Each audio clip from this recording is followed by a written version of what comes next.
Her true story, from Colorado. My children said, "You've done enough," and sent me to a nursing home.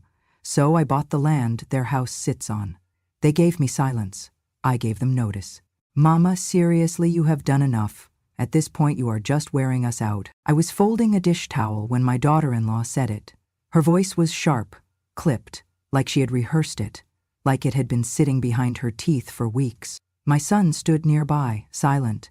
His eyes were fixed on the floor, the way they used to be when he was 10 years old and got caught skipping school. But this time, it was not guilt I saw. It was relief. Like something heavy was about to be taken off his shoulder. She did not stop there. The nursing home in Boulder has 3 hot meals a day and weekly housekeeping. It is cleaner than this place, and at least there someone will watch you full time. You need to be somewhere you can rest and rot in peace in that dog cage, not cluttering up our life. I paused. I pressed my fingers into the soft, faded towel and willed them not to shake. My name is Ruth. I am 78 years old. I used to be a second-grade teacher. I baked pies for the school auctions, ran the TTA, ironed my husband's shirts until the cancer took him away in the fall of 2001. I sold the only home I had ever owned to help my son and his wife build theirs. A big white house near Fort Collins, with vaulted ceilings and a wraparound porch. I thought I would be welcome in it. I thought I was building a place where 3 generations could live and laugh together. I thought wrong. I kept my voice steady as I folded the towel and placed it in the drawer. When? What? My daughter-in-law blinked. When are you sending me to Boulder? I asked. She looked surprised by my calm. Tomorrow. We already filled out the intake. They have a room ready. I nodded. No fight, no begging, no tears. Just a quiet nod from a woman who had finally read the fine print on the life she had written for others. That night, I packed my belongings. Not much to take.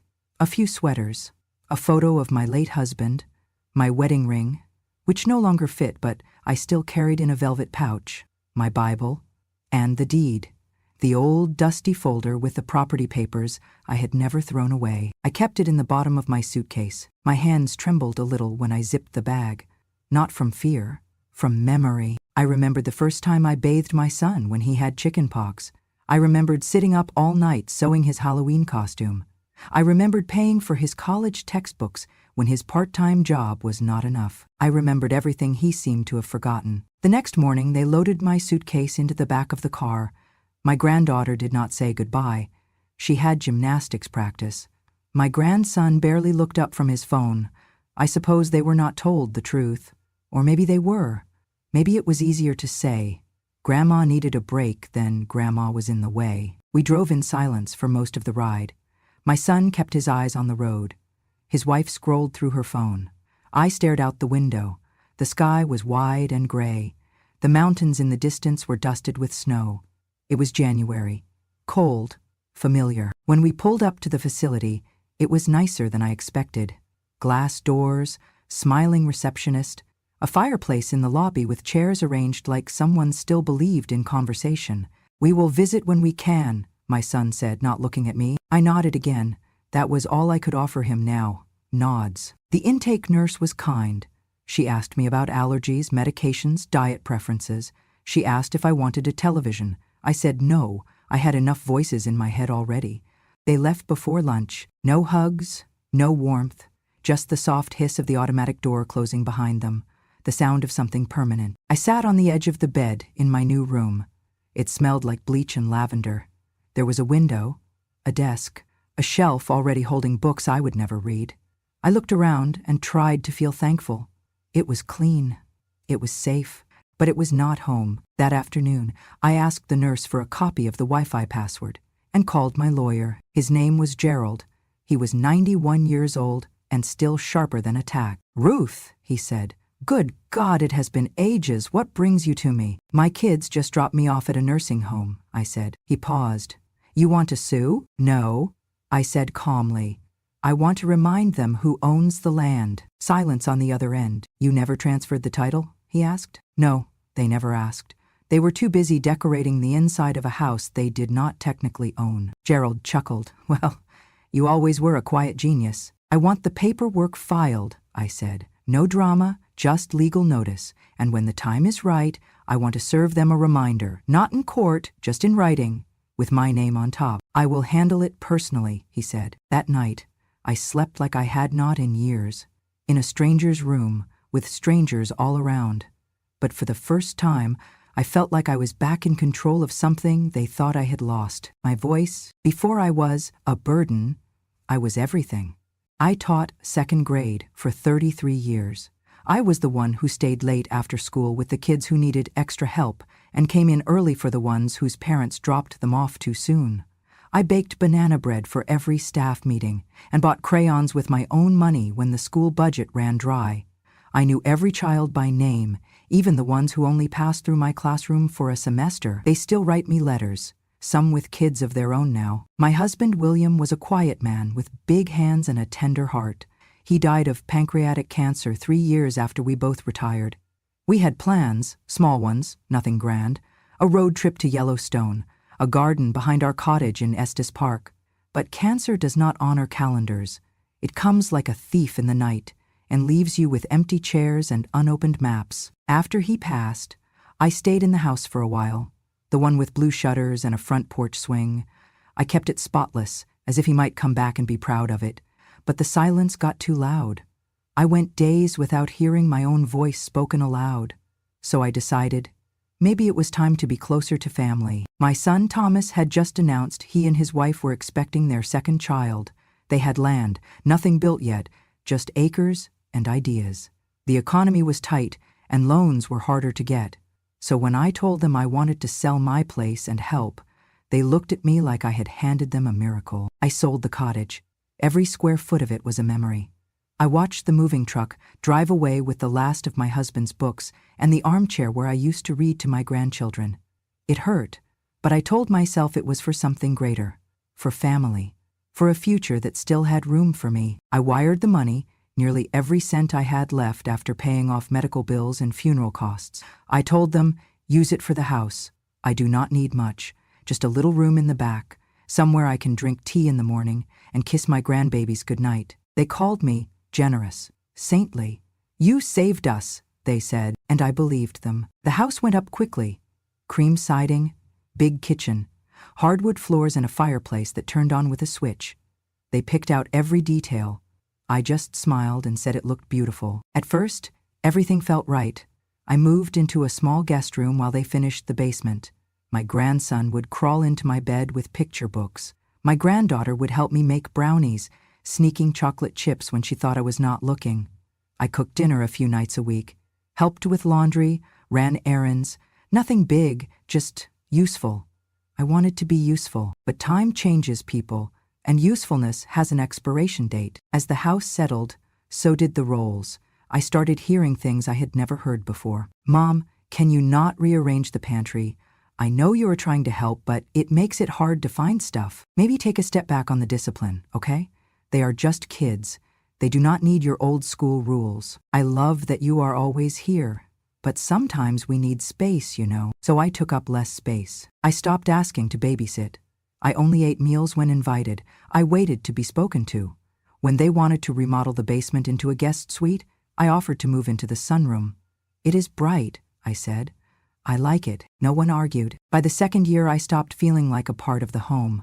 I felt more like a placeholder, like furniture no one wanted to throw away, but no longer used. And still, I stayed quiet, because I loved them, because I remembered rocking my son to sleep, because I believed, somewhere inside, they still saw me as more than a leftover. But I was wrong. I gave them my home, my savings, my hands, and my time. I gave them my name on the deed, and slowly, they gave me silence. At first, they gave me the guest room upstairs. It had a small window that faced the driveway and a soft green quilt I had sewn when Thomas was still in high school. They called it my space, said I could decorate however I liked. I hung a picture of William by the lamp. I lined the shelf with my old books. I made it feel like home, or at least the closest thing to it. But things change. It started small. One day, they said they were hosting a friend for the weekend and asked if I could temporarily sleep downstairs in the basement. Just a few nights. The guest room had a better mattress, they said, and they wanted to make a good impression. I did not argue. I packed my nightgown and moved into the unfinished room below. Concrete floors, a pull-out couch that creaked, no windows, no clock, just a lamp with a flickering bulb and a smell that reminded me of damp laundry. The weekend came and went, but I never moved back upstairs. They never mentioned it, never invited me back to my room. The friend left, and that was it. My space became their spare space, and mine became invisible. Meals changed, too. In the early months, I ate with them, set the table, passed the rolls, listened to my grandson tell stories about recess, and my granddaughter recite spelling words with confidence. But slowly I was asked to eat earlier. Or later. We are trying a new family routine, my daughter-in-law explained. It is nothing personal, just easier with the kids. I nodded. From then on, I ate in the kitchen while they set the dining table. A paper plate, a quiet corner. My portion carefully measured and left in the microwave, wrapped in plastic wrap like a leftover. One evening, my granddaughter peeked in and asked, "Grandma, why do you not eat with us anymore?" Before I could answer, her mother called from the hallway. "Sweetheart, Grandma likes watching her shows during dinner. She prefers it that way." I opened my mouth to speak, then closed it. What would I say? That I missed being part of the conversation? That the silence around my dinner plate grew heavier with each bite? So I smiled, took a bite, nodded, and kept chewing. I became a shadow. I cleaned the kitchen when no one asked me to. I folded towels before they even made it to the laundry room. I raked leaves in the fall and swept the porch when the wind scattered dust across the welcome mat. I thought, maybe if I stayed useful, they would remember. But usefulness is not the same as belonging. One afternoon, I walked past the dining room and heard laughter. My daughter-in-law, her sister, and a few friends gathered for coffee. I was on my way to the laundry room, carrying a basket of damp towels, when I caught a piece of their conversation. "Hello. So what is it like living with your mother-in-law full-time?" one of the women asked, light-hearted, teasing. My daughter-in-law chuckled. "Honestly, it is like having a roommate who does not pay rent and rearranges your pantry. She is sweet, but, let us be real, she is basically a live-in guest we can't charge." The others laughed. It was a joke. I know it was meant to be light, but it landed like a slap. A live-in guest. That is all I was. Not family, not a mother, not a grandmother, a guest. Without rent, without room, without reason to complain. I stood there for a moment longer, holding the basket, the towel on top still warm from the dryer. Then I turned, went back to the basement, and folded every piece with care. That night, I sat on the edge of the pull-out couch and looked around the room. The cement walls, the low ceiling, the single light. My life had shrunk to this: an unfinished basement, a microwave dinner, and the echo of my name used like an obligation. I remembered something William once told me, years ago, when the school board tried to push me into early retirement. "You can let them make you small," he said, "or you can remind them you built the building they are standing in." I had built this. Not just the house, but the people inside it. The child I had raised, the family I had supported, the foundation they walked on every day. I had given everything, and still, I had been made smaller than the smallest guest. But I did not cry. I did not storm upstairs or confront them or beg for a seat at the table. I simply turned off the lamp, and in the dark, I smiled. Not because I was okay, but because something deep inside me, the quietest, strongest part, had just woken up. It happened on a Tuesday. I was peeling apples in the kitchen, my hands moving slow and steady, the way they do when your fingers know a task better than your mind does. The knife sliced in soft arcs, the peels curling like ribbon into the bowl. I had promised my granddaughter an apple pie. She loved it warm with a scoop of vanilla ice cream on top. I had just finished the third apple when I heard footsteps behind me. It was Thomas and his wife, both of them, together. I turned and smiled. "Pie's in progress," I said lightly. They did not smile back. "Mom," Thomas said, his voice measured, rehearsed. "Can we talk for a moment?" I set the knife down, wiped my hands on a dish towel, followed them into the living room. The couch was too big for the room. The fireplace flickered on even though it was almost spring. Everything smelled like lemon cleaner and something else I could not name, something tight, cold. They sat down. I stood. Thomas cleared his throat. "We have been thinking, and we believe it might be time for you to rest. Properly." I tilted my head. Rest. He looked at his wife. She jumped in. The house is getting crowded, Mom. The kids are growing. We need more space. You know how chaotic it is, and it is just not healthy for anyone right now. I looked between them.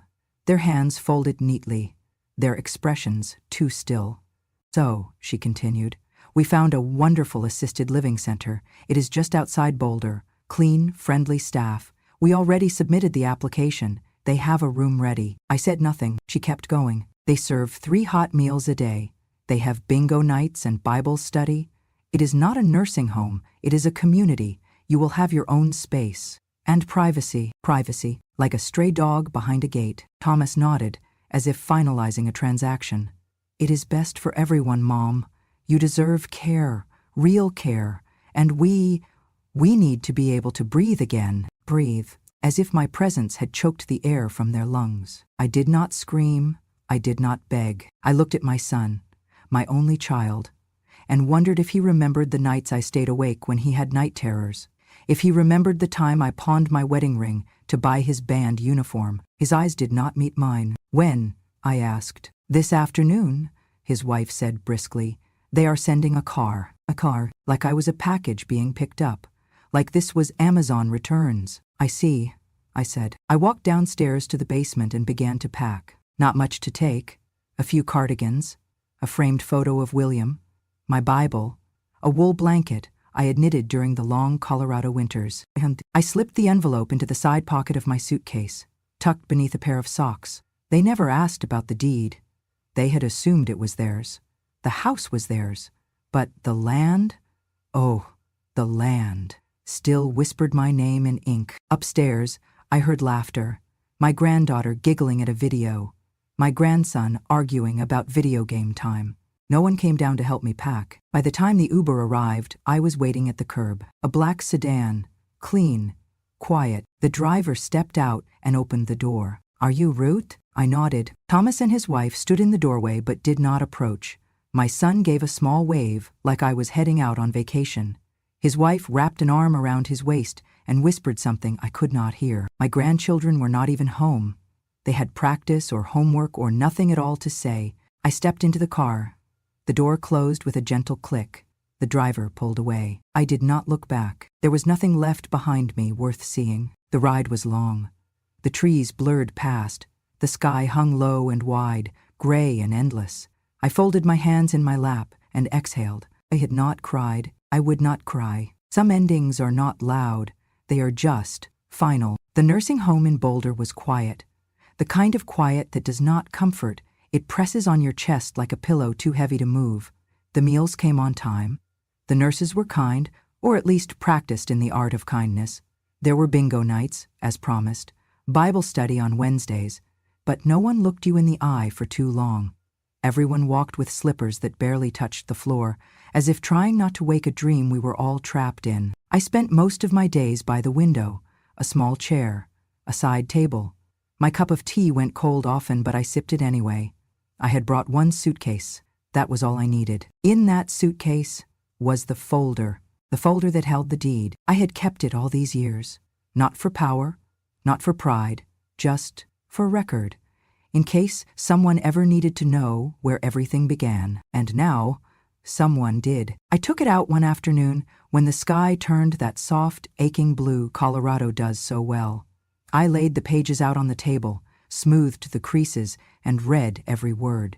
My name, my husband's, the date of sale, the legal parcel number, the notarized signature, the line that said, owner of record. And there it was. Still me. Not them. Not their LLC, not their mortgage company, not their new address label on Amazon. Me. I had never transferred the title. They had never asked. Too busy picking backsplash tiles and arguing over garage shelving. They thought because they had built something, it meant they owned everything beneath it. But they had built a house on land that was not theirs. And land is power. I picked up the phone and called Gerald. Gerald Washington had been our family attorney for years, back when lawyers were paid in pies and handshakes. He had retired officially, but I knew better. Men like Gerald did not retire. They waited for justice to wake them back up. Ruth, he said, his voice still strong despite the static, Well, I will be damned. What are you calling from, heaven or prison? Neither, I said. But I might be the ghost in someone's future if you help me. I explained everything, the sale, the house, the treatment, the exile, and then I said the line I had been rehearsing in my head for weeks. I want to revoke permission. Legally, quietly, no screaming, no scandal, just paper. He laughed, not because it was funny, but because it was good. You always were 3 steps ahead of the rest of us, he said. I will handle it personally. Within a week, the new paperwork was filed, the notice was written, the envelope was sealed. They would find it in their mailbox soon, between credit card offers and coupon books. Just a simple letter. No venom, just fact, that the land beneath their home no longer welcomed them, and the woman they had cast out, she was still standing. The notice went out on a Wednesday. No signature needed, just a stamped envelope with a clear message, 30 days to vacate, legal, final, binding. It was not written with anger. I chose every word carefully, without venom or threat, just truth. My lawyer sent it via certified mail, and I knew the moment they received it. The phone rang 5 times that afternoon. I did not answer. The 6th time, it stopped mid-ring. Then, silence. Then, screaming. Not in my home, God no. I was miles away by then, in my own peace, but in theirs. My daughter-in-law called me names I will not repeat, words that bounced off me like rain on stone. She called me a traitor, a thief, a manipulator. She called the police. The officer showed up at her door, looked at the paperwork, and called Gerald, my lawyer. He had already prepared a statement. She owns the land, he said, calm and clear. They built the house, yes, but they did it on her property. That gives her every legal right to revoke access. Is she trying to sell the property? The officer asked. No, Gerald replied. She is just removing people who were never granted legal right to occupy it. That was the end of that. I do not know how long they cried, or yelled, or threw things. I was not there. But I heard about the family meeting they held. Neighbors told me the blinds were shut, the voices loud, the tension visible from the sidewalk. It was the kind of chaos you could feel through walls. And me? I was sipping chamomile tea on my porch, watching the wind move through my garden. No revenge, no gloating, just peace. Because for the first time in years, I was not the one trying to hold it all together. I was not the maid, the babysitter, the unpaid guest. I was the owner. And they, those who told me I had done enough, who cast me out without a second thought, they were being reminded, quietly, legally, irrefutably, that I had never stopped mattering. They gave me silence. I gave them notice. The house stood empty for 3 weeks. When I walked through the front door, the silence was different. It was not the sharp, heavy kind I had once endured. It was clean, open, like the air had been cleared of something toxic. No shouting, no heavy footsteps above my room, no slamming cabinets or whispered complaints, just peace. I did not bring much with me. A few boxes, my books, the same velvet pouch that held my wedding ring, and the deed. Now folded away for good, the house was no longer a place of rejection. It was mine. Entirely, quietly, mine. I started with the kitchen. I scrubbed it top to bottom, wiping away grease, dust, and memory. I donated the decor, signs that said "Blessed and Gather," to a thrift store downtown. I did not need reminders. I knew what had been lost. I also knew what I was building now. Something new. It came to me slowly, first in a dream, then in a letter from a friend at the nursing home. A woman named Helen had written, "If you ever find yourself alone but not lonely, I'd love to visit. I miss tea that doesn't taste like metal." That letter stayed on my fridge. The next one came from Gloria, then Marie, then from a man named Lyle whose wife had passed 2 winters ago. People who had given all they had, to their children, their churches, their communities, and had been left with silence in return. I thought of them as I cleared out the living room. I rearranged the space, not as a family room, but a gathering space. I replaced the sectional couch with wooden chairs. I brought out the tablecloths I had sewn years ago. I put a kettle on the stove and a vase of fresh-cut daffodils by the window. I printed a flyer at the library and pinned it to the board by the grocery store. Miss Ruth's house. Tea, talk, and time for us. Thursdays at 2 p.m., women 60+ welcome. No RSVP. Just come. The first week, 2 women came. By week 4, There were 11. We sat in a circle, teacups in hand. No agenda, no timer. Just stories, grief, laughter, the things we were never allowed to say when we were too busy being useful. They told me I had given them something they forgot how to ask for: space. They started calling me Miss Ruth of the Rockies. I never asked for the title, it just happened. One of the ladies, Doris, said it with a smile after she finished reciting a poem she had written in secret. "Miss Ruth," she said, "you did not just open your door, you opened our dignity." The name stuck. Soon, Miss Ruth's house became more than Thursdays. We started book circles, gardening Saturdays, a potluck on the last Sunday of every month. The garage became a craft room. The guest bedroom turned into a quiet space with a rocking chair and prayer books. The backyard, once overgrown, was now a small garden with herbs, tomatoes, and a bench beneath a blooming cherry tree. We planted it together. Every morning I woke before the sun, stepped outside barefoot and watered the garden. The soil was soft, rich. Things grew easily here. I smiled at the lavender, at the basil, at the roses that kept coming back no matter how cold the winter. I thought of Thomas once, maybe twice a week. Not with bitterness, not with anger, just awareness, like a scar you forget until it aches in the rain. He had chosen silence, but I had chosen something else. A new family. Not by blood, but by presence, by mutual respect, by kindness. We were women who had been shoved into corners and closets, who were told, "You've done enough," as if that meant we had nothing left to give. And yet here we were, giving again. Not because we had to, but because no one could stop us anymore. I sat on the porch one evening, the sky awash of purples and pinks. Gloria was knitting beside me. Lyle had stopped by to fix the screen door. Helen was inside, baking her famous lemon bars. And I whispered, to no one in particular, "You do not need blood to know who your family is." The wind carried it, and the house, my house, held it. The text came at 6:42 in the morning. I was on the porch, the steam rising from my coffee, the air still holding that crisp bite that tells you spring is here, but the mountain's memory of winter hasn't faded yet. Birds were just starting their morning chorus, and the dew clung to the rosemary bush I had planted near the steps. My phone buzzed once, just once. I almost did not look, but something made me reach for it. It was from Thomas. "Mom? I'm sorry.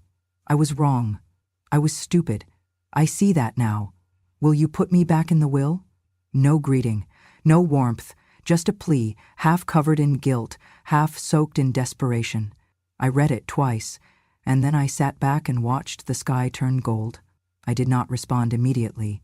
I let the morning pass in its own time. I watered the plants, I tidied the reading room, I sorted some of the new letters from our Thursday group. At noon, I finally wrote back. Just one line. A debt must be paid before a conversation can begin. I did not send anything more. Not because I wanted to be cruel, but because after everything, after the silence, the exile, the insult, the betrayal, I owed myself something more than forgiveness on command. I owed myself clarity. He owed me recognition, not just of my value, but of my endurance, my patience, my silence, my strength. And I was done giving all those things away for free. He never replied, but I imagine he read it more than once, just like I had read his. Maybe someday he will understand. People ask me now if I regret it. Kicking my son out, taking back what was mine, turning my old home into a gathering place for women who had nowhere else to be. And I tell them this: I do not regret reclaiming what I built. I do not regret reminding them that the woman they shoved aside was the one who paid the first brick, signed the first paper, dreamed the first dream. They said I had lived too long, but they forgot. I am the reason that house did not fall apart long ago. I patched its roof with retirement checks. I mopped its floors when no one asked. I held its door open to every guest they cared more for than me. I was the quiet architect, the ghost behind the walls, the backbone in the basement.